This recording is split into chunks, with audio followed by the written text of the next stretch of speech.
Hello? No? What? What did I say? I forgot what my intro is.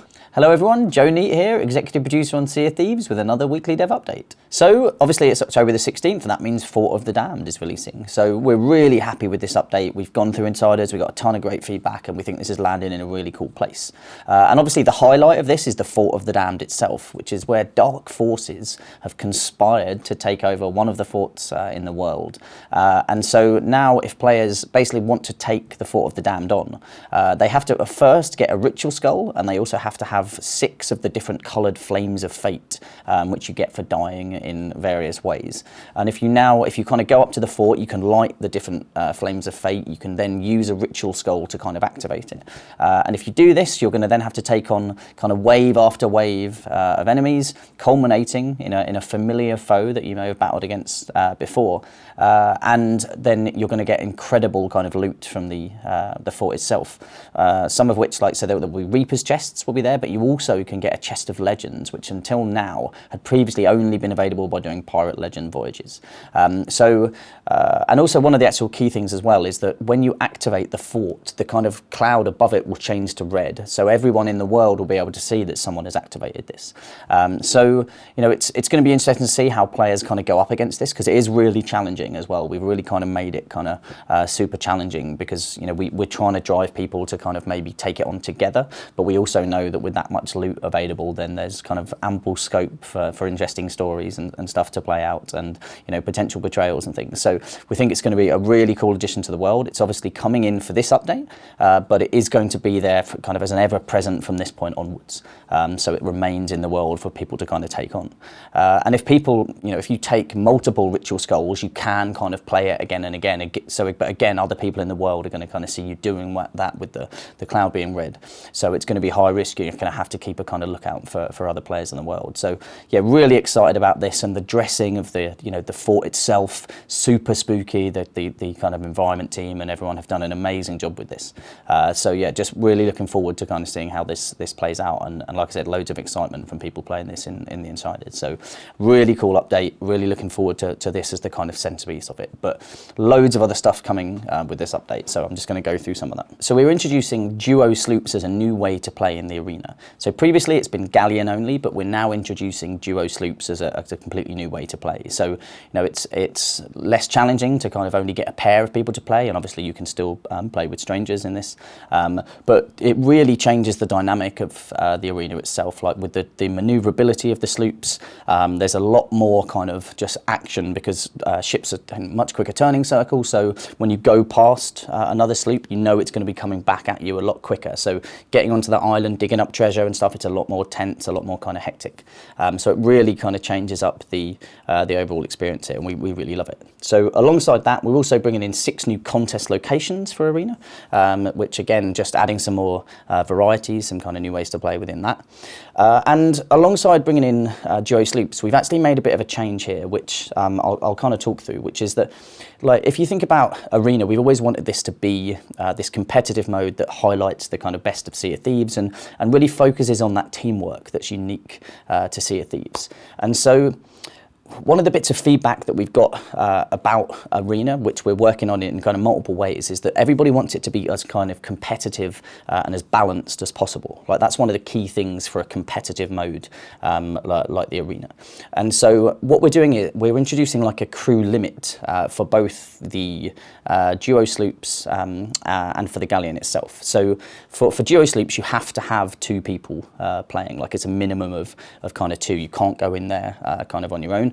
And then with galleons, it's a minimum of 3. So what we're trying to do there is make sure that each ship is it's crewed up and is balanced against the other crews in the world. So in duo sloops, when you're in there, you're going to be going up against sloops, and they're all going to have kind of a pair of people on there. So you can kind of mix between crewing the ship and between battling and getting off and kind of treasure hunting and stuff. And, you know, we expect that to lead to much more balanced sessions.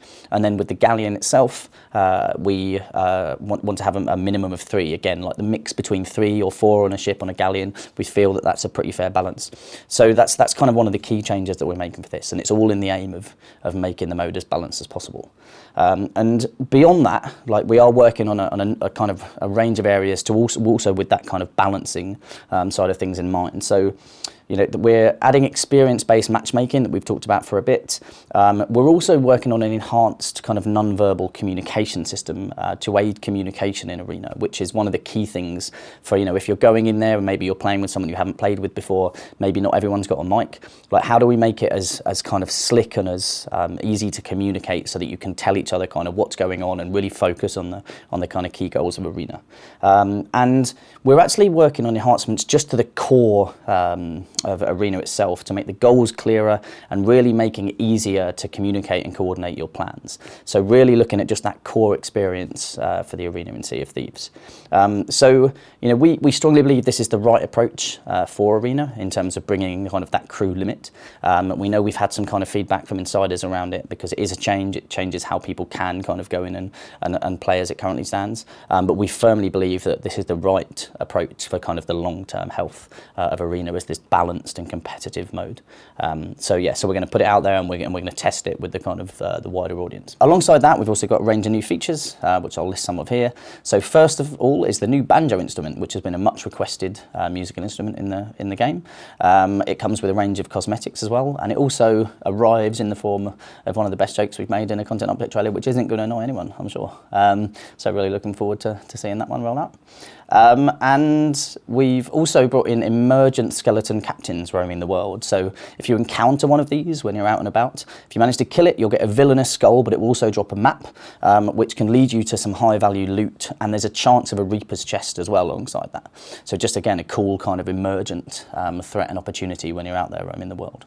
Alongside this, with the Pirate Emporium, there's curse monkeys and parrots, which are super cool. And again, like themed all around the month of Halloween. They're going to be just available for this month for people to purchase. So if you want to get one of these, make sure you kind of get it during this month before the next update. We've got build wrap pet outfits. There are new emotes, and there's a Killer Instinct ship, which again is super cool. So again, you can kind of purchase that like in parts or kind of as a whole. Again, all of those from the Pirate Emporiums are available for ancient coins. Some quality of life stuff. I touched on some stuff last week. So the feminine clothing, the different coloured underwear, some other stuff that I've forgotten. But some new kind of news. We've made some improvements to server migration in Adventure, just to ensure servers kind of remain well populated. So we've made some tweaks there, really just to kind of ensure that we're migrating when kind of servers are getting a bit low in population and bringing people together, just to ensure the kind of ship encounters is at the right frequency that we've always wanted. The Reaper's chest is now worth 25 doubloons when you cash it in, so it's higher in value than it was before.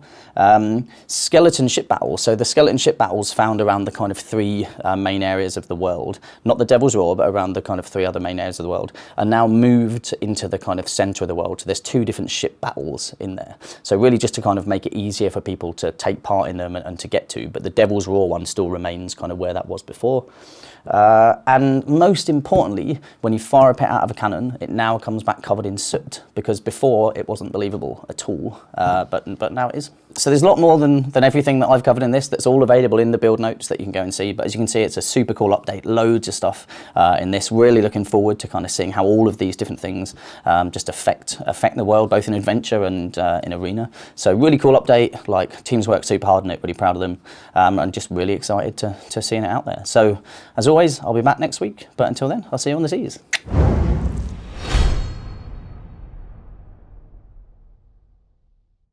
So to head off any potential questions, fear not, the cursed pets can still vomit despite a lack of internal organs. Again, believable, not realistic. But anyway, if you liked today's video, feel free to like, subscribe, or click that little ship's bell.